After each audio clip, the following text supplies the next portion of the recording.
Good to see you then. Thank you. Well, there are now 3 Florida politicians vying for the White House in 2024. Miami Mayor Francis Suarez officially jumping into the race this morning after filing the paperwork yesterday. His candidacy is a bit of a head scratcher for some as the city leader lacks a nationally known name. And tonight, Capitol reporter Forrest Saunders with the questions he's already facing.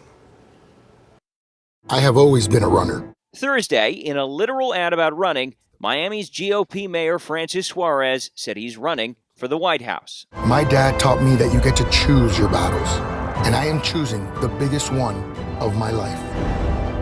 I'm going to run for president. I'm going to run for your children and mine. And as the ad went live, so did the candidate. He told Good Morning America he can unify the country and suggested former President Donald Trump's handling of classified documents was wrong. It's not what I would have done. I would have turned over the documents, but if I were the former vice president and then the current president, I wouldn't have stored classified documents in my garage either. Suarez is a controversial figure in Republican politics. In 2018, he voted for Andrew Gillum over Ron DeSantis. He didn't support Trump in 2016 or 2020. He's also drawn fire for crossing swords with the governor over COVID, Suarez wanting a mask order.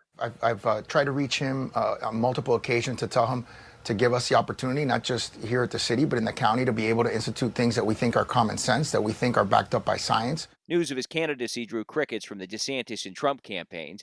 However, U.S. Rep. Carlos Gimenez, a Trump supporter, called Suarez a fraud on Fox News. He's a ceremonial mayor of the city of Miami. He has very, very little power. He got elected by a total of 20,000 people. Political pundits say Suarez brings youth and a Hispanic voice to a large list of GOP nominees, but some think Suarez is really in it for a VP or cabinet pick. Professor Sean Foreman thinks the mayor does want the White House, just not yet. That's probably the move for Francis Suarez, is to raise his national profile now and perhaps run again in 2028 or 2032. In the meantime, the addition of Suarez to an already crowded field likely further splits the vote, benefiting one Florida man, the former president, still polling in the lead. At the Capitol, Forrest Saunders, ABC Action News.